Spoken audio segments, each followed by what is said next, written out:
husband is calling me. Maybe you should call him. Sure. So I first met Henry many years ago at an event. It was the CIA 50th anniversary, and they were having a special presentation over at City College. So I went over, and the topic was on Asian American higher education. And so I was really impressed by what he has to say. And the second time I heard him was at the Solidarity event at the Portsmouth Square, and he was talking about Asian, the topic that was very relevant to us today. And so I thought to myself, I have to get this guy to come over to talk to us. And so we began a conversation.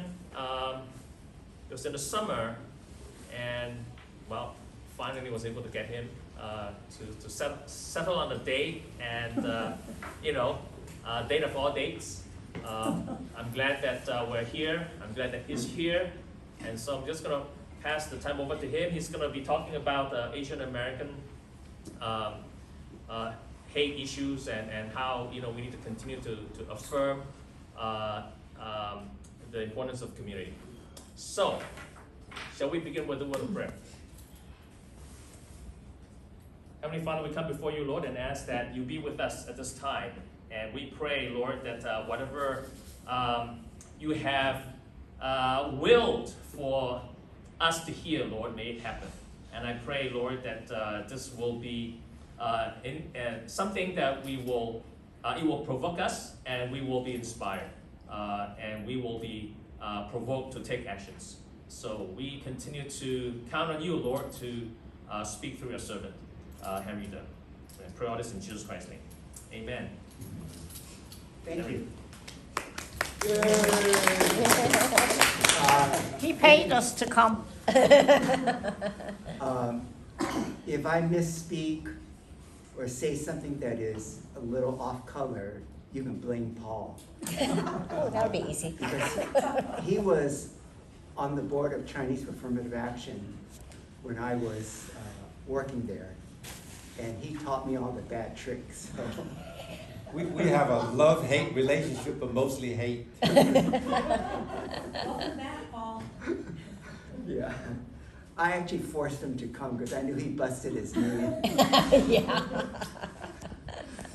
So anyway, thank you so much for inviting me to talk and have a discussion about what we have all experienced during the last year and a half.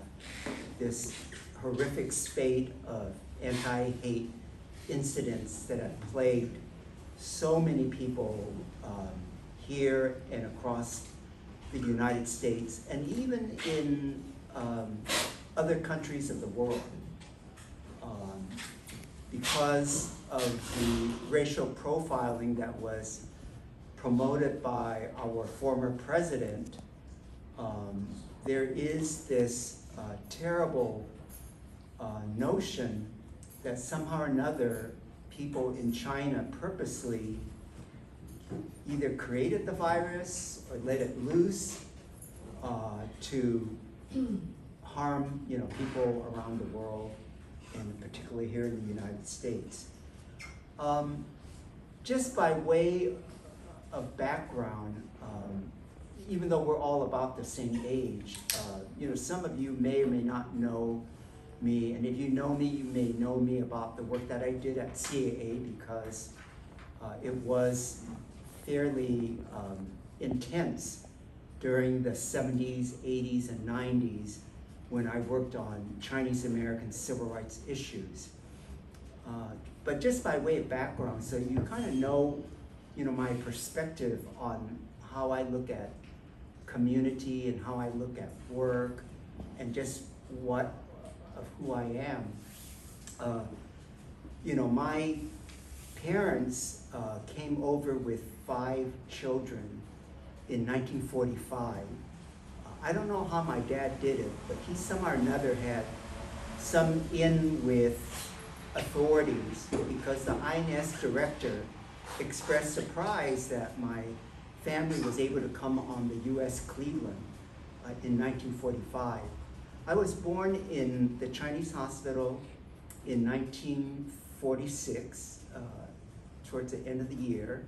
And my first home was Nanking Road, just next door, which is a single room occupancy hotel, which is very common that many of us lived in as our first home. And then when I was 7 years old, before I started second grade, for some inexplicable reason, our father moved the entire family to Stockton, California. We could never understand why he did that.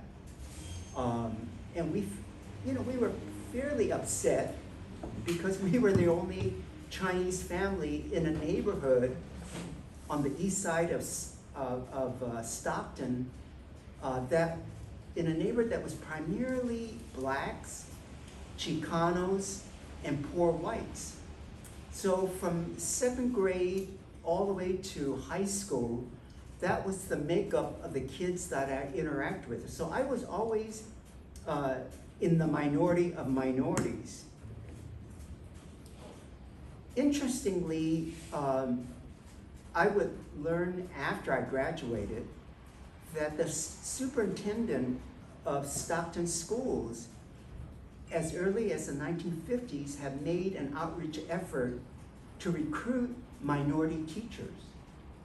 So if I look at my own teachers in Stockton, straight off the bat, my second grade teacher was an African American woman. And my fifth grade teacher was a Latino who ended up going to Ecuador to do international work. My seventh grade math teacher was an African American from Louisiana. And my eighth grade math teacher was from also Louisiana. My woodshop teacher was an African American attorney who could not get a job as a lawyer because of discrimination during that times, so he had to teach. So, and then my junior high school counselor was an African American person who taught English by the name of Vera Pitts, who ultimately became a professor at Hayward State and for a short time was superintendent at Oakland during the days when they had problems. So throughout my entire education, I was heavily influenced by teachers, and I really do believe that teachers leave an impact on you. And during that time, if you remember, that was the flourishing of the Black Civil Rights Movement. The protests in Alabama, in South Carolina. So as a young student, I followed that very, very carefully.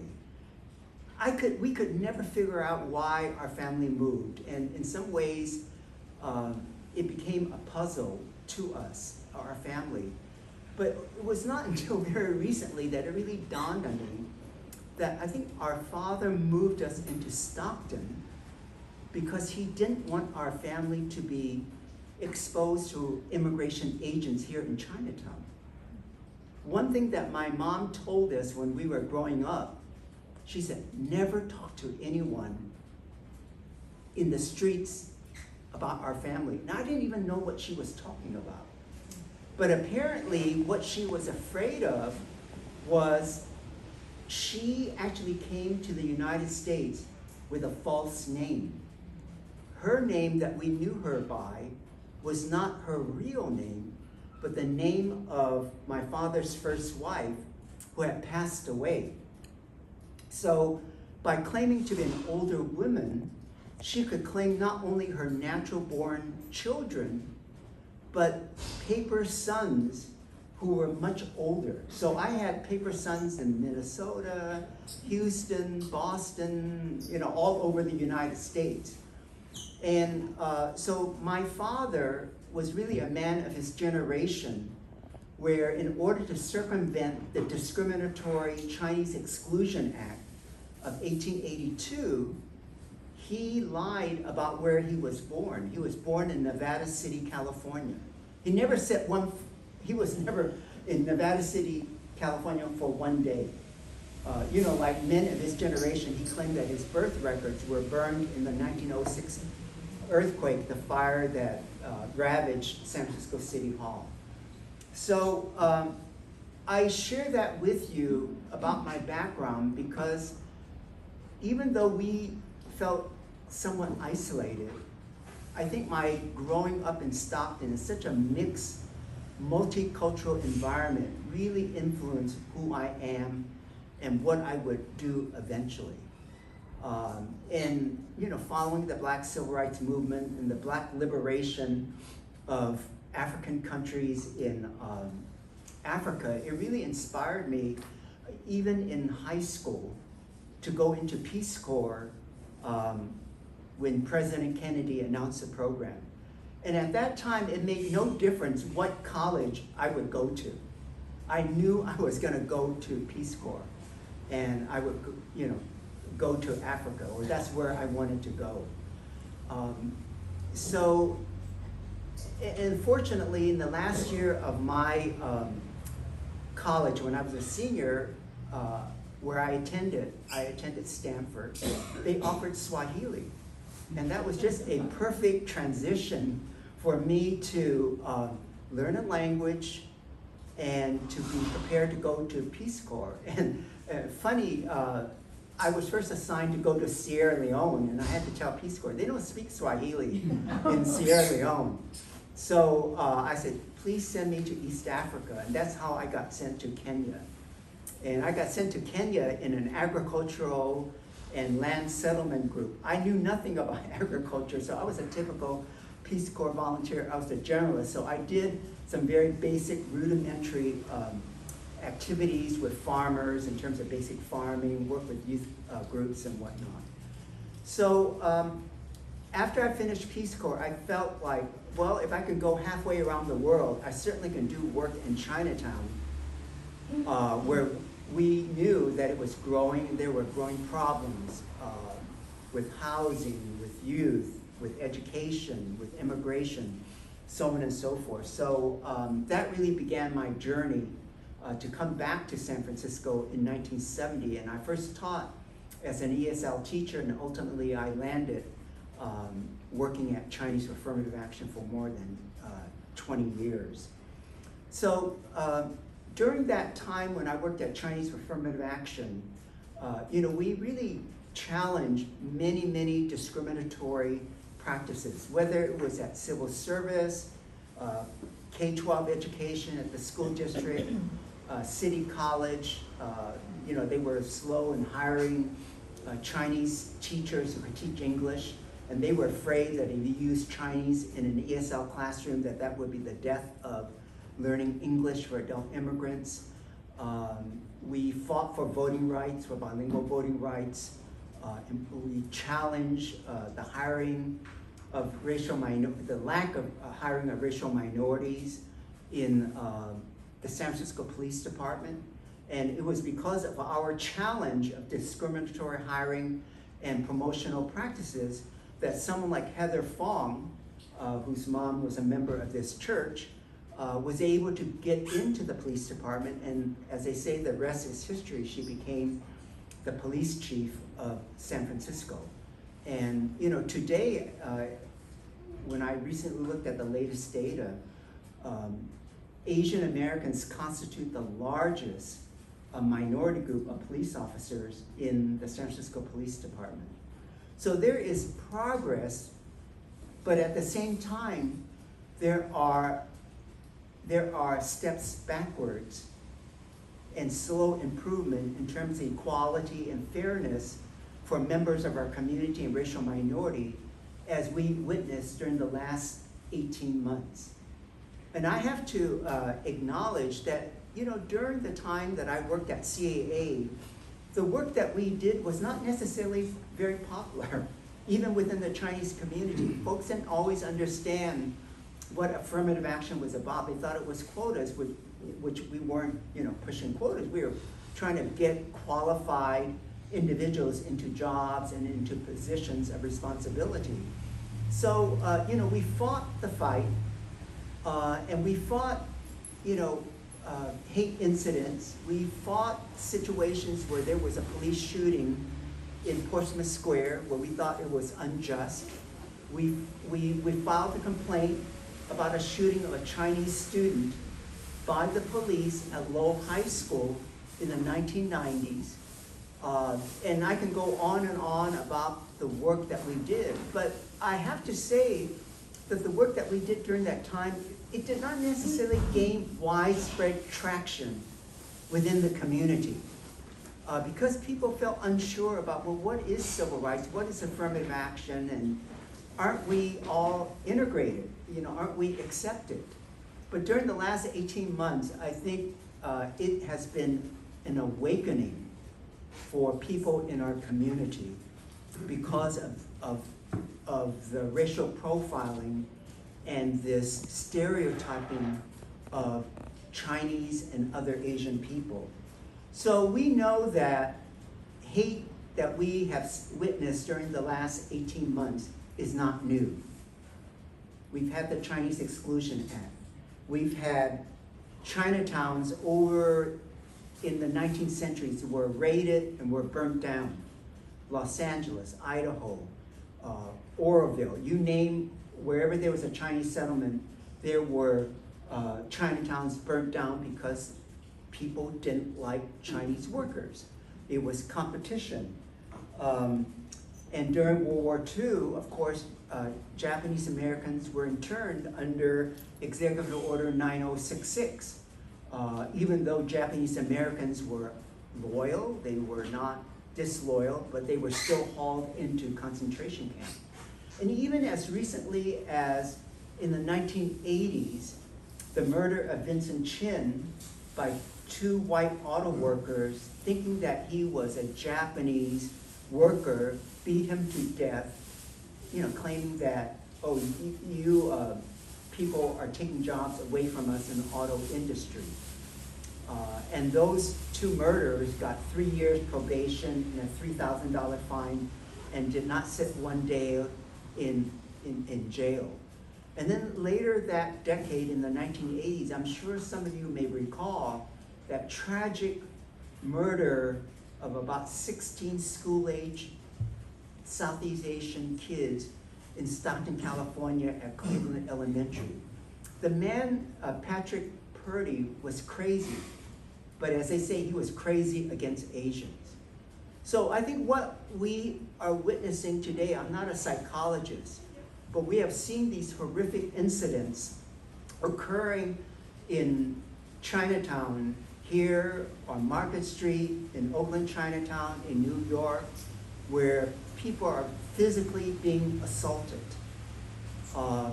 And some people say, well, maybe it's a crime of opportunity, or some of these people are crazy. Yes, they may be crazy, but we have to remember that the political rhetoric, the social rhetoric that is occurring at this time is in fact focused on Chinese and Asians and all the negative stereotypes. And that's what's so dangerous about this time that we, live in. And what we are experiencing, what we're seeing is in fact an increase, because we know it from the data. There is a Center for the Study of Hate and Extremism at Cal State University in San Bernardino down in Southern California. And they, during the last year, they tracked the number of hate incidents that are reported to police agencies across the country. So it is no surprise compared to 2019 and 2020, that the number of hate incidents, or actually hate crimes, I want to emphasize, hate crimes as defined by law, there was a 149% increase. Now you can say that the number is very small. In 2019 it was like 49 reported cases. But in 2020 there was 120 reported cases for a 145% increase. So even though the number is small, the increase is still jarring. And then when you look at the data from this source, there was an increase in anti-Asian hate crimes reported in all the cities from New York, Cleveland, St. Paul, San Francisco, California, Los Angeles, Boston, you name it, there was this increase. And then very recently, the FBI came out with this report just last week that verified there was this increase of hate crimes. So we know that it is happening. But these hate crimes are actually, you could say, well, it's a very small number. What is 120, right? But we know that what has gone on in the last 18 months, they're not necessarily crime based on law. They are incidents where it's racial profiling and racial targeting and just pure racial hate.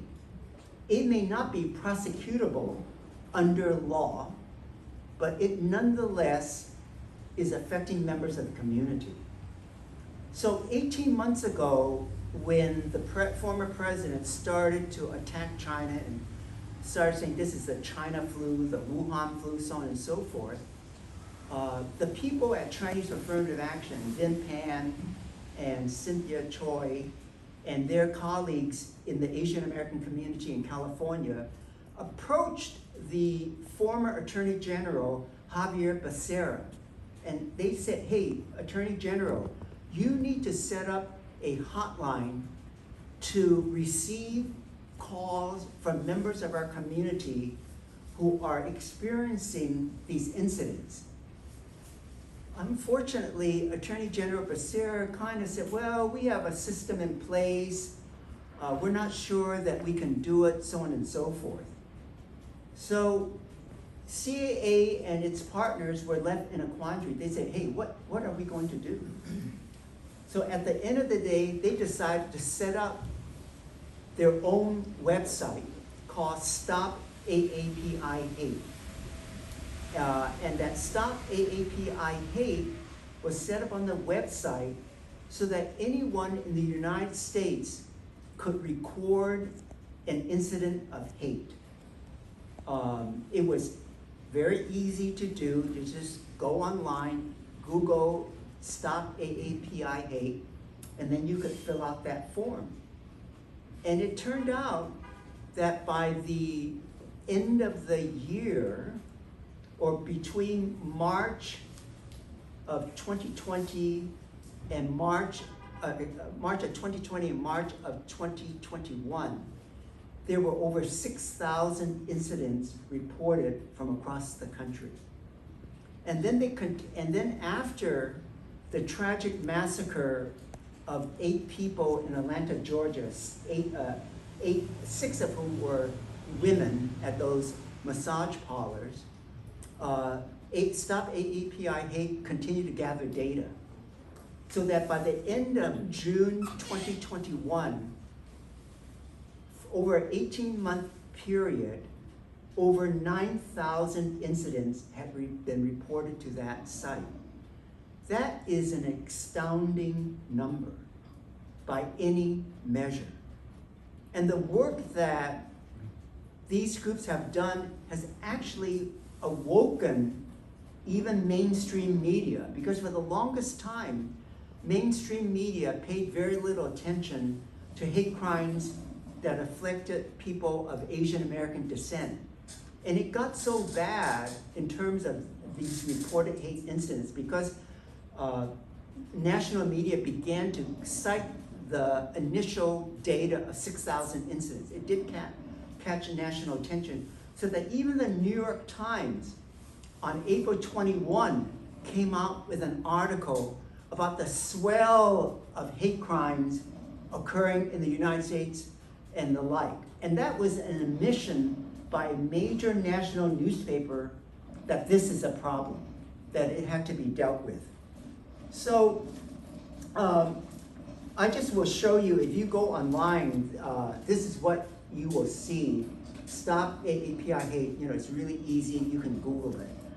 And I just want to very quickly, and I should say that the major partners of CAA is San Francisco State, Asian American Studies, Russell Jung, and also the Asian Pacific Policy and Planning Council down in LA. And all these organizations are, you know, really very modest groups. They're not so-called national organizations, but they felt the need to do something to address what they perceive to be a growing problem. So, what does that data tell us? Well, nearly two-thirds of those who are reporting hate are actually women. So Asian women have really borne the pain of these attacks. You know, the vulnerability based on race and based on sex. The types of reports that were reported, 2/3 fell into the category of verbal harassment or name calling.